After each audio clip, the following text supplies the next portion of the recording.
नमस्कार दोस्तों, फिर से मैं आ गया हूँ आप लोगों के बीच। और आज मैं एक ऐसे रिपोर्टर से बात करूँगा, न्यूज़ रिपोर्टर से, कि काफ़ी नम्रता से, बहुत ही मतलब प्यार से क्वेश्चन करते हैं। और इनका चैनल का नाम है आपकी स्टोरी.com। ठीक है। और इनसे मैं कॉल पे बात करूँगा और इनके बारे में जानेंगे कि कैसे अपना मतलब कहाँ से अपना शुरू किए और कहाँ तक इनका मतलब है। कॉल लगा रहा हूँ मैं इनको। ठीक है, आप लोग लाइन पे बने रहिए।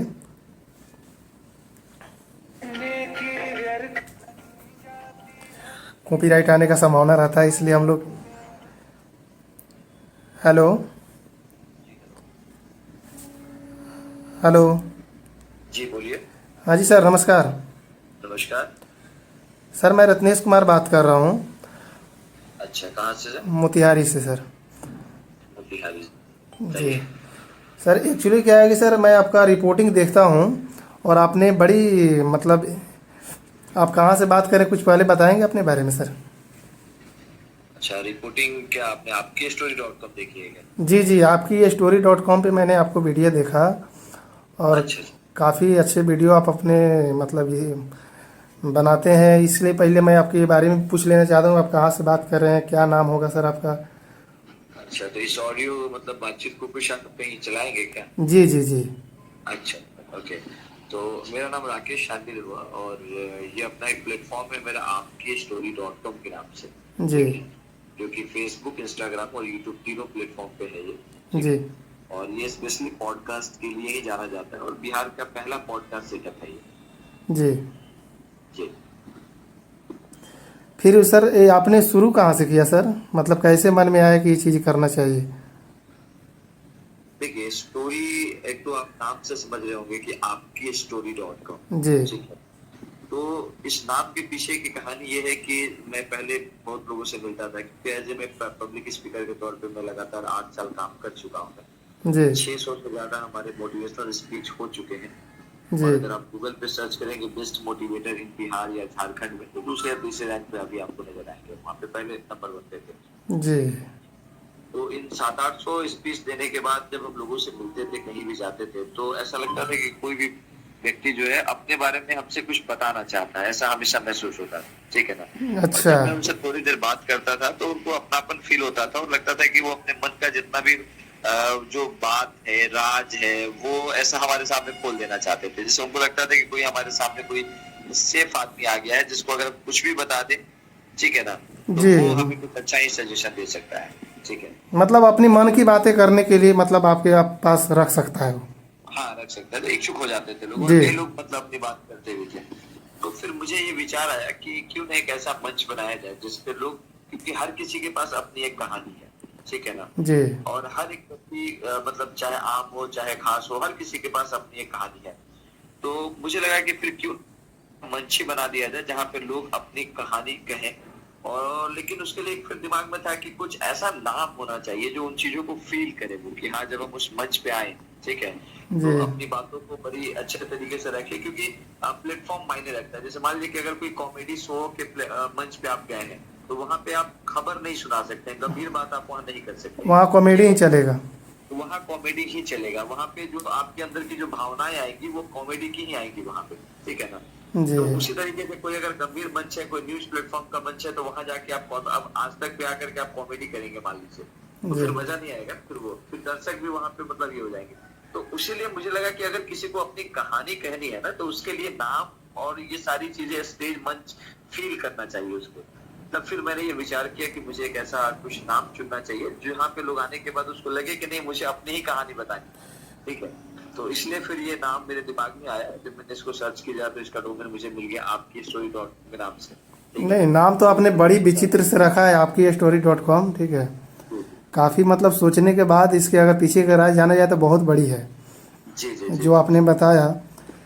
पर हाँ, मेरा क्वेश्चन ये है कि आगे का जो आप मतलब किसी से भी क्वेश्चन करते हैं, जो भी क्वेश्चन हो, वो नरम हो या फिर थोड़ा कड़ा कड़ा सवाल होता हो, पर हाँ बड़ी हाँ। नम्रता से आप आंसर ले लेते हैं उन लोगों से। अगर ना बताते बताते भी वो लोग दे देते हैं आपको।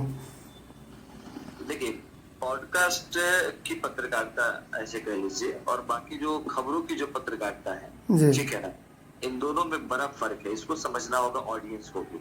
ठीक है, जी ऑडियंस आज के डेट में कई ऐसे मंच आपको मिलेंगे जहाँ पे पहले से उस प्लेटफॉर्म पे न्यूज चल रहा है, ठीक है ना, जी और अचानक से उसी प्लेटफॉर्म पे वही एंकर जो फील्ड में काम कर रहे हैं, फील्ड में रिपोर्टिंग कर रहे हैं, वही पॉडकास्ट करने लगते हैं, ठीक है ना।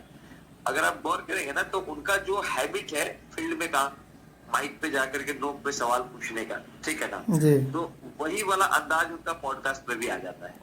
तो उनके न्यूज रिपोर्टिंग में और पॉडकास्ट में कोई डिफरेंस समझ में नहीं आता। मैं किसी की बुराई नहीं कर रहा हूँ, मैं जो बेसिक जरूर नहीं नहीं, वो आप सही बोल रहे हैं, सही बोल रहे हैं आप। तो लेकिन पॉडकास्ट उससे बिल्कुल परे है, अलग है, जी ठीक है। और किसी के एक बयान की तरह नहीं ले सकते हैं। जैसे खबरों में क्या होता है, न्यूज में क्या होता है, आप किसी से कोई बयान लेने जाते हैं, ठीक है, तो जी आपके बारे में उसने ऐसा कहा है, आपका क्या कहना है, ठीक है, जी तो वो बयान होता है। तो बयान को आप 1 लाइन 2 लाइन 3 लाइन में ले सकते हैं, 2-3 मिनट में ले सकते हैं, लेकिन किसी की अगर कहानी है तो उसको आप हुक करके नहीं ले सकते हैं, ठीक है। उसके लिए उस तरह का माहौल बनाना पड़ता है, बातचीत वैसी होनी चाहिए, शुरुआत वैसा होना चाहिए, सामने वाले को कंफर्टेबल करना है, उसको मेमोराइज, उसके जीवन में कुछ कुछ ऐसे पल आए होंगे जिसको शायद वो अभी बैठा हो तो याद ना हो, तो आपको ये फील करना है कि उसके जीवन के कौन से पहलू है जो वो बताएगा, तो उसको भी अपना एक इमोशन दे पाएगा, और साथ ही साथ उसके अनुभव से जो ऑडियंस इस वीडियो को देखेगा उसको कुछ सीखने को मिले, ठीक है ना। तो जी ये चीजें तभी बेहतर होंगी जब आप उस भाव से सवाल करेंगे, पेशेंस रखेंगे, मुस्कुराहट के साथ आप सवालों को सामने पेश करेंगे, सामने वाले को अनकंफर्टेबल ना होने देंगे, सामने वाले का इस बात का ध्यान रखेंगे हाँ, कि सामने वाला बोर फील ना करे अपने आप को। और भी फील ना करे, कुछ और भी आप जबरदस्ती मत कीजिए जिससे उसका कोई जबरदस्ती का शब्द निकाल करके आप कुछ बुलवा करके आप अपना तो टीआर डालेंगे कुछ दिनों के लिए, ठीक है ना। जी जी लेकिन हो सकता है कि उस टीआरपी की वजह से उसका करियर खराब हो जाए, उसको कोई नुकसान हो जाए, तो इसलिए वहां जबरदस्ती भी नहीं होनी चाहिए। जो भी प्रेम से अगर कोई अपनी बात रखना चाहता है तो उससे उस बात को रखिए। हाँ, हो सकता है कि किसी एक सवाल का जवाब लेने के लिए 2-3 और एक्स्ट्रा सवाल आपको पूछना पड़े, तो पूछिए, घबराइए मत। तो इस तरीके से ये पॉडकास्ट का फॉर्मेट होता है। यही कारण है कि हम उसी तरीके से उसी अंदाज में इस काम को करते हैं। जी। चलिए सर, आपने तो बहुत मतलब आपसे तो बात करके मैं बहुत कुछ सीख भी लिया आपसे, ठीक है, और आपने मेरे सवालों का जवाब बड़ी नम्रता से दिया। शायद मतलब अभी इतना लोगों से मैं बात किया हूँ, पर ऐसे संयम से मेरा मतलब जवाब नहीं मिला है, ठीक है। धन्यवाद सर, अपना कीमती टाइम देने के लिए आपको। धन्यवाद आपका। Okay sir, thank you. जैसा कि आप लोगों ने सुना, ये बड़ी रोमांटिक आदमी से हम मिले थे। बड़ी संयम के साथ अपना जवाब उन्होंने पेश किया हमसे, और इनकी चैनल चलती है आपकीस्टोरी.com। आप लोग भी इनको जाकर लाइव देखिए, ठीक है, और इनको सपोर्ट कीजिए, प्यार दुलार दीजिए। और सही में नाम के पीछे, इनके चैनल के नाम के पीछे बहुत बड़ी राज है, बहुत बड़ी राज है। ताकि हम लोग तो नाम पढ़ लेते हैं, बड़ी छोट अक्षर में नाम पढ़ लेते हैं आपकीस्टोरी.com, पर इनका चैनल का नाम जानने के बाद आज मुझे लग गया कि हाँ, नाम के पीछे भी बहुत बड़ी कहानी हो सकती है। हाँ, है, वाकई में है, ठीक है। तो वीडियो आप लोगों को कैसा लगा और इनके बारे में आप क्या सोचते हैं, ठीक है, कमेंट में ज़रूर बताइएगा आप लोग, ठीक है। धन्यवाद।